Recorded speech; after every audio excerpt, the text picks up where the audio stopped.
నగరి మాజీ ఎమ్మెల్యే రోజా చేసిన విమర్శలపై చిత్తూరు తెలుగుదేశం పార్టీ మహిళలు ధ్వజమెత్తారు. ఈ సందర్భంగా చిత్తూరు జిల్లా తెలుగుదేశం పార్టీ కార్యాలయంలో ఏర్పాటు చేసిన మీడియా సమావేశంలో మహిళా నాయకురాలు మాట్లాడుతూ నగరి మాజీ శాసనసభ్యురాలు రోజా చంద్రబాబుపై చేసిన విమర్శలను తిప్పికొట్టారు. నోరుంది కదా అని ఇష్టం వచ్చినట్లు మాట్లాడితే ఊరుకునేది లేదని హెచ్చరించారు. ఈ కార్యక్రమంలో చిత్తూరు నియోజకవర్గ తెలుగు మహిళా అధ్యక్షురాలు రాణి, చిత్తూరు నగర తెలుగు మహిళా అధ్యక్షురాలు వరలక్ష్మి, చిత్తూరు పార్లమెంట్ తెలుగు మహిళా ప్రచార కార్యదర్శి నాగలక్ష్మి, చిత్తూరు పార్లమెంట్ తెలుగు మహిళా కార్యనిర్వాహక కార్యదర్శి దుర్గా, చిత్తూరు నగర తెలుగుదేశం మహిళా ప్రధాన కార్యదర్శి ప్రియాంక పాల్గొన్నారు.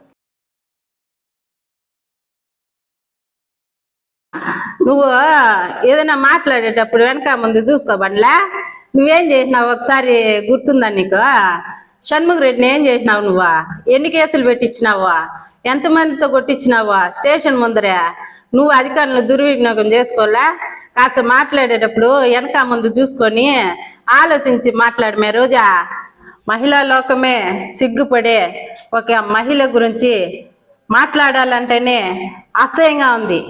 మాజీ మంత్రి రోజా గురించి చిత్తూరు సబ్ జైలుకి మా వైసీపీ నాయకులను పరామర్శించడానికి వచ్చి మన వాళ్ళని కూటమి ప్రభుత్వం గురించి అసభ్యకర వార్తలు మరియు హామీలు నెరవేర్చలేదు, ఏదో నోటికి వచ్చినట్టు మాట్లాడింది. అమ్మ రోజా, మేము ఒకటే అడుగుతున్నాము. ఈరోజు ఇన్ని మాటలు మాట్లాడుతున్నావు. మేము వచ్చి 9 నెలలు అయింది, కూటమి ప్రభుత్వం వచ్చి 9 నెలలు అయింది. ఎన్ని హామీలు నెరవేర్చామనేది లెక్క పెట్టుకో. ప్రతి ఒక్క కార్యకర్తకి అండగా ఉండే ఎమ్మెల్యేలు. నువ్వు నగిరిలో ఉన్నావు, ఎవరికి అందుబాటులో ఉన్నావు? పుత్తూరులో ఎవరికి అందుబాటులో ఉన్నావు? ఎవరి గురించి మాట్లాడుతున్నావు? ఎక్కడొచ్చి మా ఎమ్మెల్యే గురించి తెలుసా నీకు? ఎమ్మెల్యే గురించి మాట్లాడే అర్హత నీకు ఎవరు ఇచ్చారు? నువ్వు వచ్చావా, చూసుకున్నావా, ఎళ్ళు అంతవరకే. కానీ మా నాయకుల గురించి, మా కూటమి ప్రభుత్వం గురించి మాట్లాడే అర్హత నీకు లేదు. గంజా అన్నావు, ఇంకొకటి అన్నావు. ఏమన్నావంటే విత్తనం వేస్తే మొలక అప్పుడే వస్తుందన్నావు. మీరు గంజా మొలకలు నాటినారు కాబట్టి ఈరోజు మాకు వచ్చింది. అప్పుడు విత్తనాలు వేసినారు కాబట్టి ఇప్పుడు వచ్చింది. ఆ విత్తనాలు ఆ రోజు మీ నాయకుడు అడుగుతో తుంచేసింటే ఈ రోజు గంజా బయట ఉండదు. మీరే దానికి మూల కారణాలు. గంజా నాయకులే మీరు. మళ్ళా మాకు చెప్తా ఉన్నారు గంజా అమ్మకూడదని. గుంటూరులో వైద్యశాలలో అని చెప్పినావు, అదేదో చేస్తున్నారన్న. ఇలా ప్రతిసారి ఎక్కడో ఒక చోట అలా మెరుపులా మెరిసి ఏదో ఒకటి వాగి వెళ్ళడం నీకు అలవాటు అయిపోయింది రోజా గారు. నిన్ను మహిళల గురించి మాట్లాడి ఏ మాత్రం మీకు అర్హత అయితే లేదు. ఎందువల్ల అయితే ఇక్కడ మీ వల్ల, మీ గవర్నమెంట్ వల్ల మేము ఎంత స్ట్రగుల్ అయ్యామో, మేము ఎంత బాధపడ్డామో, ఇక్కడ అందరు మహిళలతో పాటు మేము ఇక్కడ ఉన్న వాళ్ళు కూడా ఎన్నో కేసులు పెట్టారు.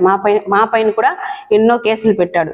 ఈ 5 ఏళ్ల కాలంలో ఏమాత్రం మేము ఇళ్లలో అయితే లేదు. సగము స్టేషన్ల చుట్టూ, సగం ఊర్ల చుట్టూ, సగం మా గవర్నమెంట్, మీ గవర్నమెంట్లో మాకన్నా ఎక్కువ కష్టపడిన వాళ్ళు మా దీంట్లో ఎవరు లేరు అనుకుంటా.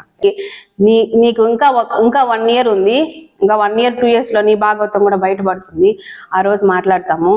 ఏంది మరి రోజా, నువ్వు ఏదైనా మాట్లాడేటప్పుడు వెనక ముందు చూసుకోబండ్లా. నువ్వేం చేసినావు ఒకసారి గుర్తుందా నీకు? షణ్ముఖ రెడ్డిని ఏం చేసినావు? నువ్వా ఎన్ని కేసులు పెట్టించినావా?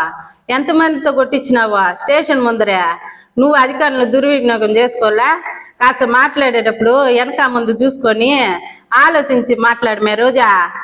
మహిళా లోకమే సిగ్గుపడే ఒక మహిళ గురించి మాట్లాడాలంటేనే అసహ్యంగా ఉంది. మాజీ మంత్రి రోజా గురించి దిక్కు లేదు, అక్కడ ఆయనకే దిక్కు లేదు. నువ్వు ఏమి చేసినా నీకు జరుగుతుంది. రెడ్ బుక్ అంటావు. నీ పేరు ఎక్కడో లాస్ట్ లో ఉంది, నా పేరు ముందర రాయండి అని అడుగుతా అంటావా? నువ్వేం బాధపడద్దమ్మా, నీ పేరే ఫస్ట్ ఉండేది లిస్ట్ లో. రెడ్ బుక్ అయితే నిన్ను వదలదు, నువ్వు వదిలినా రెడ్ బుక్ నిన్ను వదలదు. నువ్వు అన్నిసార్లు తలుచుకోవాల్సిన అవసరం లేదు. లోకేష్ బాబు గారికి నీ గురించి అంతా తెలుసు, జనానికి తెలుసు నీ గురించి. ఈ రోజు వచ్చి నువ్వు కాణిపాకం వినాయకుడి దగ్గర వచ్చి ముక్కునే, నువ్వు జనాల్ని నీ బాధ్యతల్ని నువ్వు చూడాలని వచ్చినప్పుడు నేరుగా సబ్ జైలు దగ్గరికి వెళ్ళాలా?